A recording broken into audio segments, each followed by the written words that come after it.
Jovens, íamos falando então, né, sobre os óxidos, falamos aí por último sobre óxidos básicos e estamos agora aqui, né, falando de óxidos ácidos, né? Galera, eles são, de alguma maneira, né, são compostos formados ali com a metais de NOx alto, né? Então a gente vê aqui o enxofre, né, com NOx mais 6, o nitrogênio aqui, ó, desculpa, né, o enxofre com NOx mais 6, o nitrogênio aqui com NOx mais 5, né? Então são a metais com NOx alto. Deixa eu arrumar essa luz aqui, ela tá um pouco estranha. Eita, empurra não. Aí, agora vai melhorar bastante, ó, com certeza. Eita, danação, agora sim, olha só que diferença. Né? Então, eles são, pessoal, compostos formados aí pelo oxigênio e a metais com NOx alto. Né? Eles podem ser, de alguma maneira, também, pessoal, considerados como, né, resultado da desidratação total de um ácido de Arrhenius. Então, a gente tem aqui o ácido sulfúrico, né, desidratando de maneira geral, seria o quê? Retirando todas as possíveis moléculas de água dali. Então, a gente tem aqui, por exemplo, o SO3 e ao N2O5. Ambos são óxidos ácidos, também tratados como anidridos, não é isso? São anidridos por quê? Porque eles são provenientes, resultados da desidratação total de um ácido de Arrhenius. Beleza? E a gente chama então aqui, ó, de trióxido de enxofre, né? 3 átomos de oxigênio e 1 de enxofre, trióxido de enxofre, e aqui pentóxido de dinitrogênio, pente, porque são 5 oxigênios, e de nitrogênio, porque são 2 nitrogênios. Então, a gente falou de óxido básico, falou de óxido ácido, agora a gente falar de óxidos anfóteros. Né? O que é uma substância com caráter anfótero, turminha? É que elas vão apresentar o quê? Um caráter ácido ou básico, a depender do meio em que ela estiver inserida. Né? Então, está escrito aqui, ó, que são formados por metais ou semimetais. Né? Quem são semimetais, pessoal? Os semimetais são aqueles elementos que estão aqui, ó, do lado direito da tabela periódica, né? Mais ou menos aqui, ó, nessa região da tabela periódica, né? A gente tem aqui os semimetais, não é isso?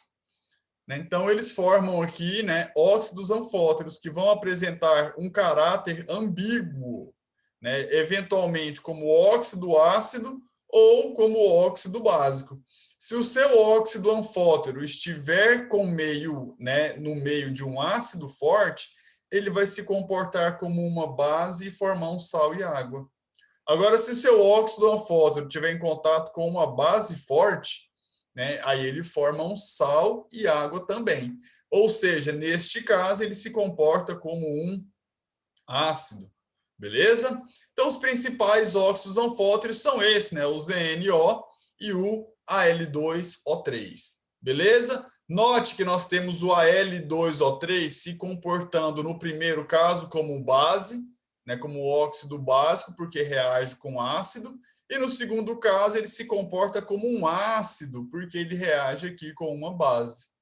Da mesma maneira, o ZNO. Aqui ele age como um óxido básico, porque reage com ácido, e aqui ele reage como um óxido ácido, porque reage com uma base. O produto aí dessas reações, pessoal, são sais, não é isso? Sais e água, beleza? Sim, professor. E esses óxidos anfóteros, pessoal, eles estão nessa região aqui, ó, nessa diagonal da tabela periódica. Os elementos químicos que estão aqui nessa região são aqueles que facilmente formam os óxidos anfóteros. Beleza? Eles nem são os mais eletronegativos e nem os mais eletropositivos, né? Eles estão aqui, ó, nessa região, nessa diagonal. O alumínio, ele está nessa posição da tabela, e o zinco, né? E o zinco está aqui. Beleza? Só para te mostrar aí a posição dos elementos. Agora, pessoal, óxidos neutros. Ah, professor, se ele é neutro, ele não vai o quê? Se comportar nem como ácido e nem como base. Exatamente.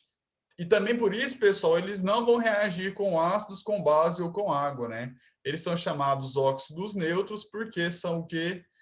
Eles não vão apresentar um caráter ácido ou básico e também não reagem com ácido, base ou água.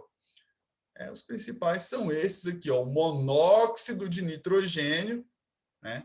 aqui o monóxido de dinitrogênio e o monóxido de carbono. Né? Os entusiastas aí de alta velocidade e performance de carros vai conhecer muito bem, né, esse óxido nitroso aqui. O óxido nitroso ele é um dos componentes aí, né, dos nitros, né, substâncias que conferem aí uma altíssima potência, né, aos carros e aumentam a performance, não é mesmo, pessoal? E o monóxido de carbono, né? Tá falando aqui que o monóxido de carbono está presente na fumaça do cigarro e é uma substância altamente tóxica. Por quê, pessoal? Porque ele interage muito bem com a hemoglobina, né? Então, de alguma maneira, hemoglobina, né? Ficou meio ruim aqui a escrita, mas devido a essa forte interação, essa grande afinidade com a hemoglobina, uma vez que o monóxido de carbono ele interage, né? Ele vai ali para a hemoglobina, ele vai inutilizar aquela hemoglobina, né? Porque para depois ele ser retirado ali, né? Isso não vai acontecer, né? Por quê? Porque tem muita afinidade com aquela estrutura da hemoglobina. Beleza?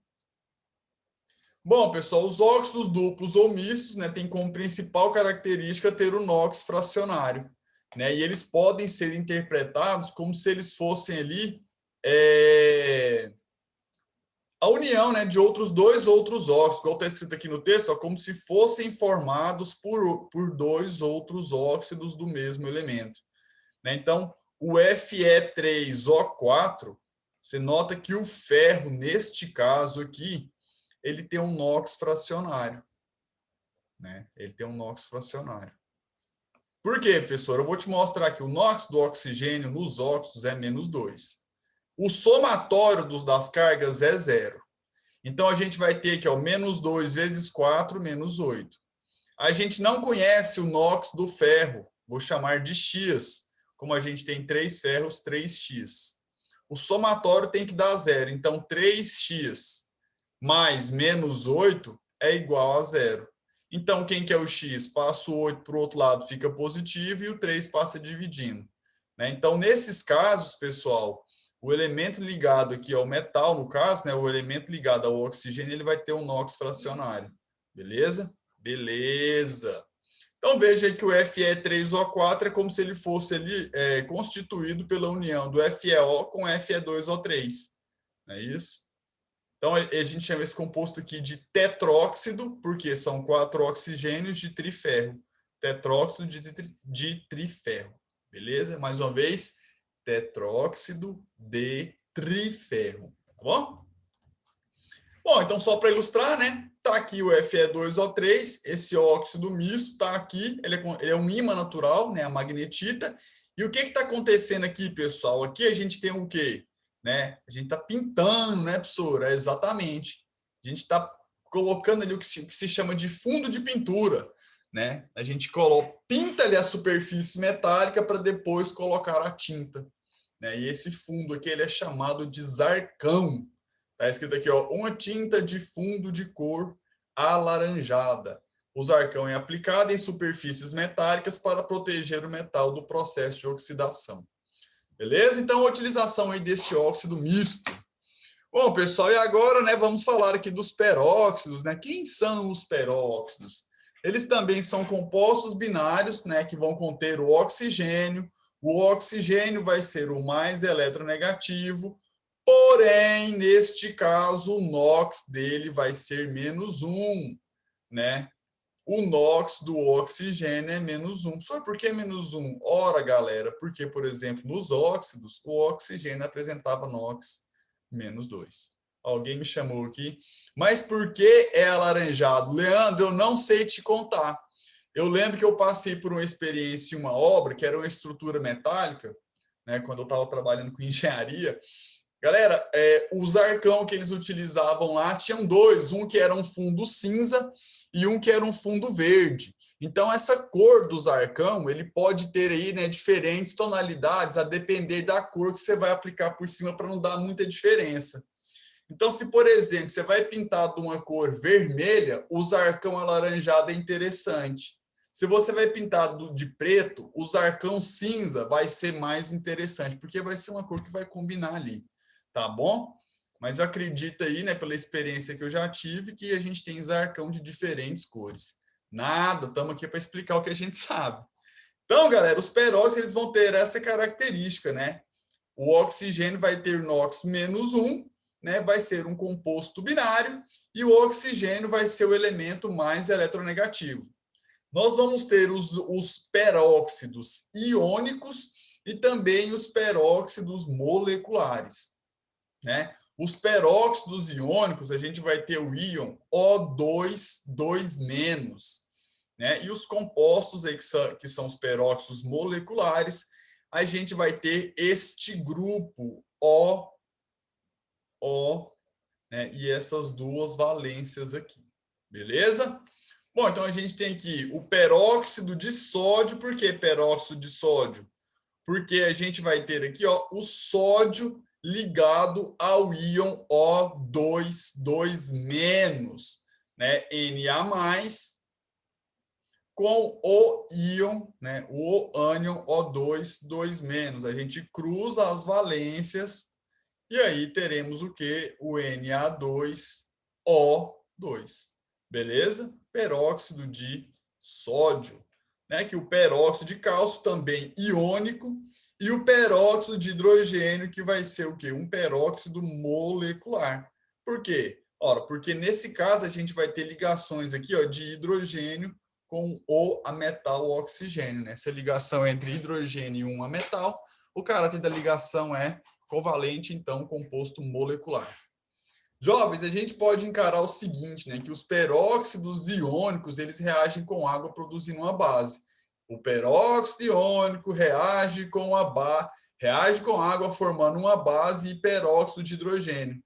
Só que o peróxido de hidrogênio, ele se decompõe em água e gás oxigênio. Então, quando a gente tem essa reação aqui, ó, pessoal, olha só o que está sendo mostrado, né?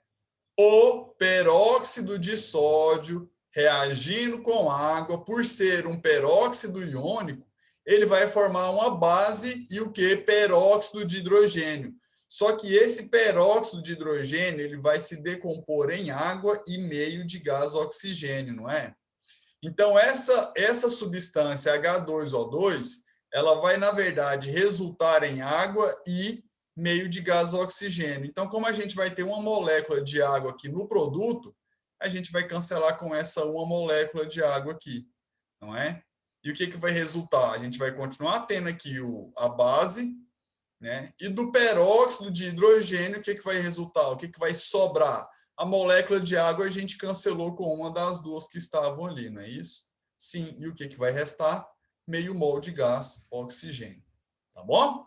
Então, só para identificar aqui, né, o que que aconteceu da primeira linha para a segunda.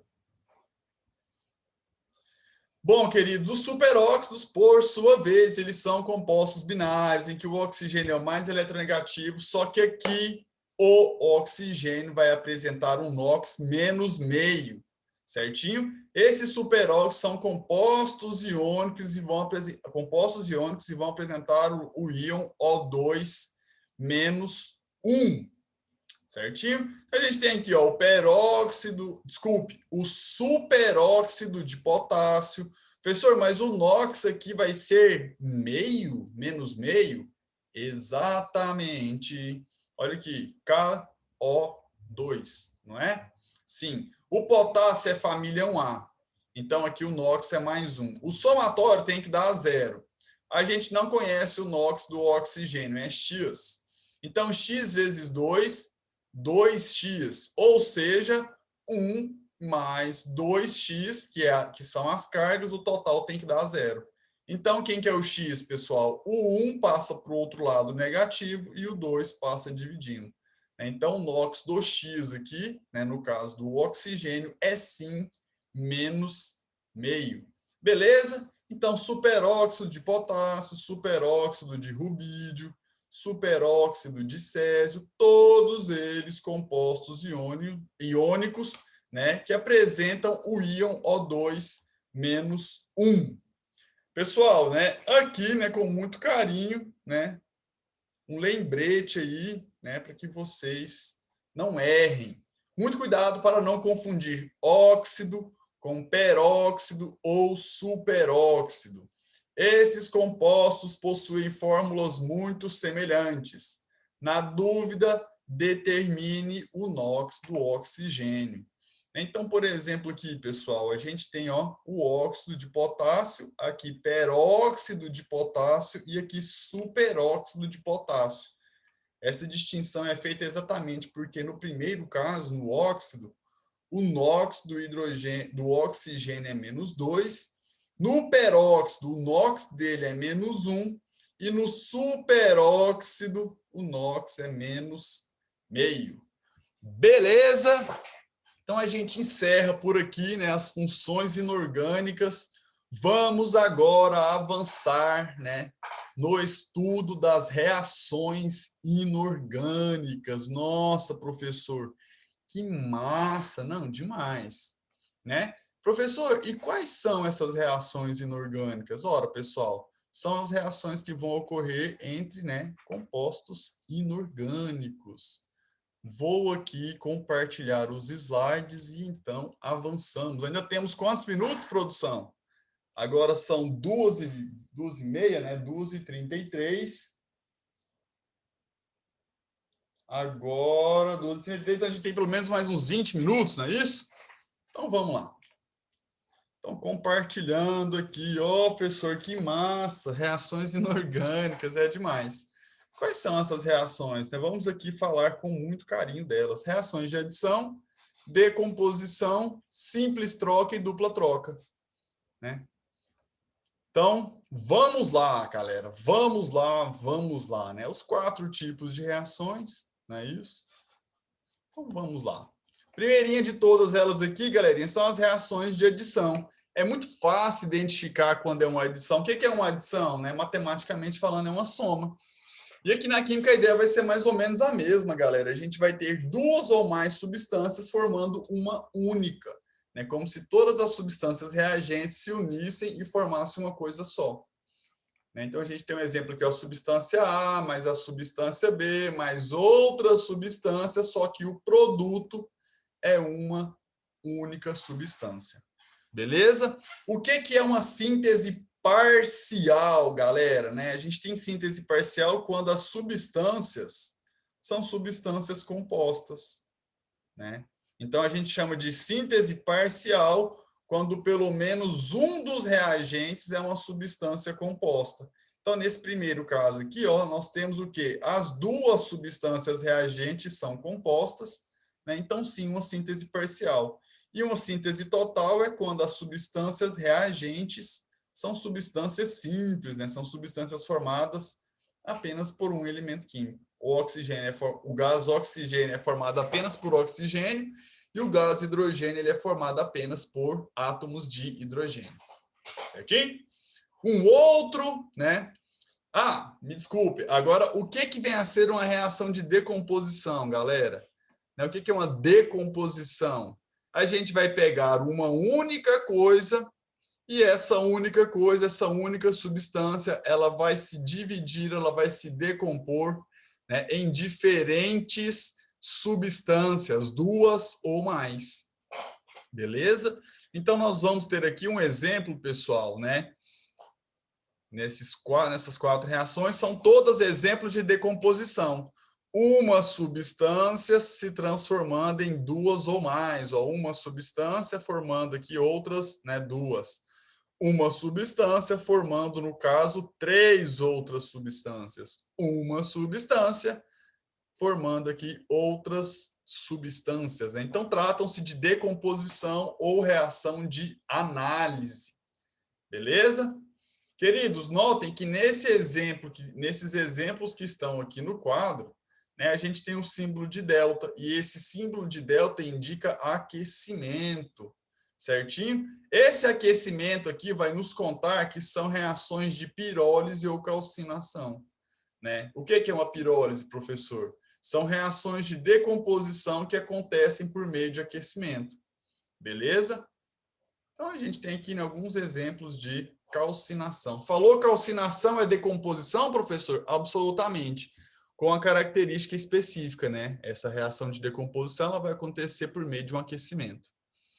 Olha só, galerinha, quando a gente, né, vai fazer bolo de qualquer bolo aí, né? Nesse caso aqui um bolo de chocolate. Por que que o bolo fica fofinho, né? Se a gente pegar esse pedaço aqui do bolo, a gente consegue observar alguns buraquinhos, né, professor? Tem uns buraquinhos aqui. E de onde é que vem esses buraquinhos, pessoal? Esses buraquinhos, eles vêm exatamente da decomposição do bicarbonato de sódio, né? Ele é utilizado como fermento e quando o bolo, né, a mistura de ingredientes ele vai para o forno, né, o bicarbonato ele libera gás carbônico. E esse gás carbônico, pessoal, ele tenta escapar da massa, né? Só que a massa, por ter ali uma viscosidade característica, impede com que esse gás carbônico saia e aquelas bolinhas ali, né? Né? E o gás fica aprisionado na massa do bolo e esse bolo vai ficar fofinho, né? Em decorrência deste espaço preenchido por CO2.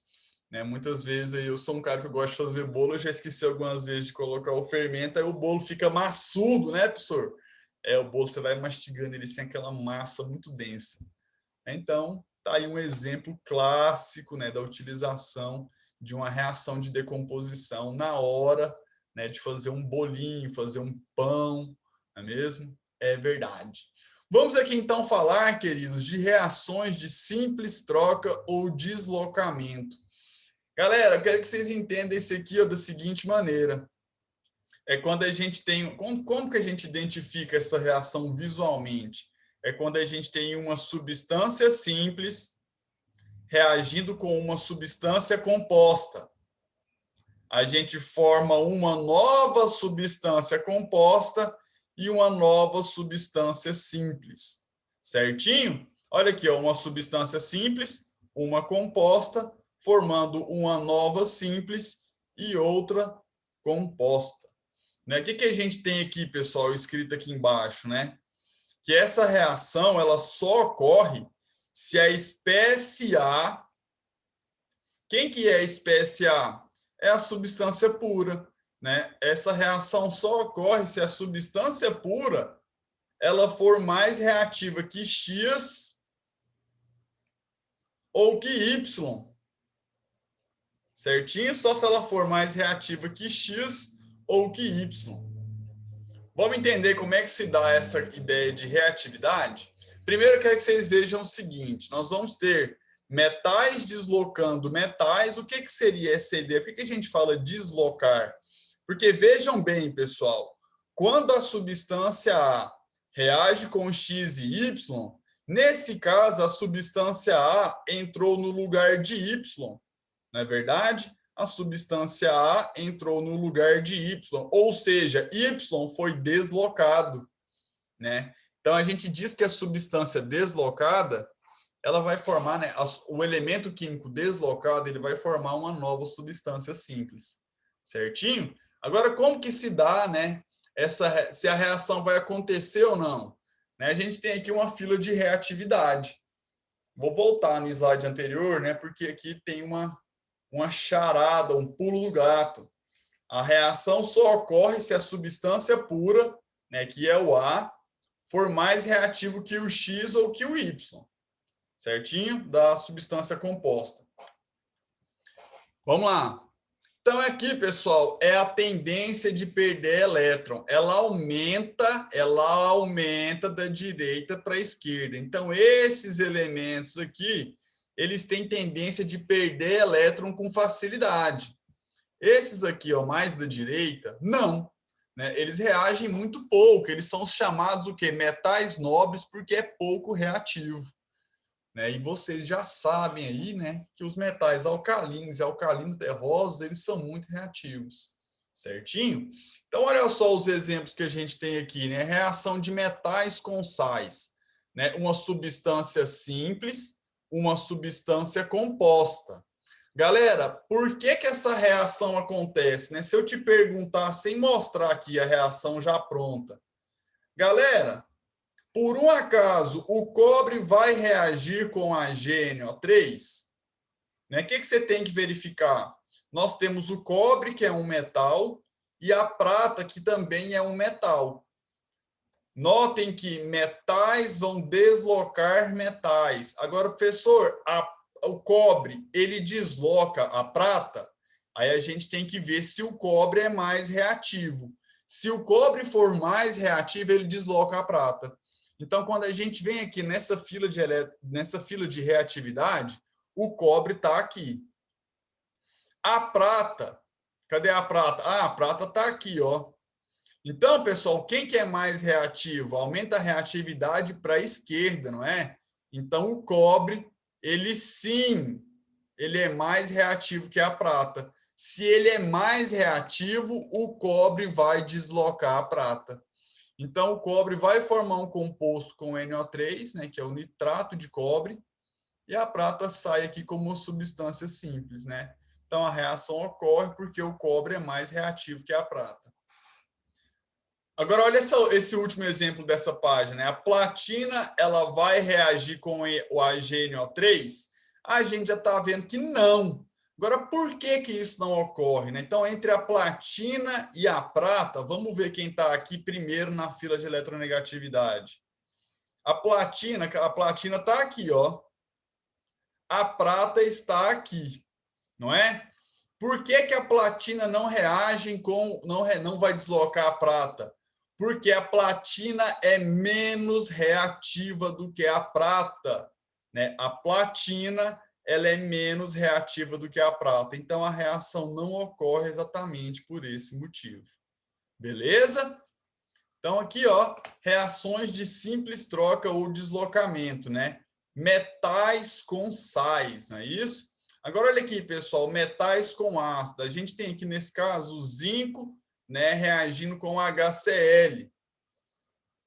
Galera, o zinco, ele vai deslocar quem? Se ele for deslocar, ele vai deslocar o hidrogênio, né, porque vai ser a estrutura na molécula que vai ter a parte positiva. A gente falou anteriormente que são metais reagindo com metais. Só que os metais também podem deslocar o gás hidrogênio. Se vocês prestarem atenção nessa fila de reatividade, olha quem que aparece aqui no meio dos metais. Exatamente o hidrogênio, não é? Então, a gente tem nessa reação o que, galera? A gente tem nessa reação aqui, ó, o zinco reagindo com o HCl. A reação vai ocorrer? Vai. Por quê, professor? Porque o zinco, ele é mais reativo. Olha o zinco aqui, ó. O zinco, ele é mais reativo do que o hidrogênio. Quem está mais à esquerda, ó, aumenta a reatividade aqui, ó, para a esquerda. Quem está mais à esquerda é mais reativo. Então, sim, né, o zinco vai reagir e vai deslocar o gás hidrogênio. Ah, professor, entendi. Então, só vai ter reação, né, se aquela substância é pura, se o metal for mais reativo do que o outro.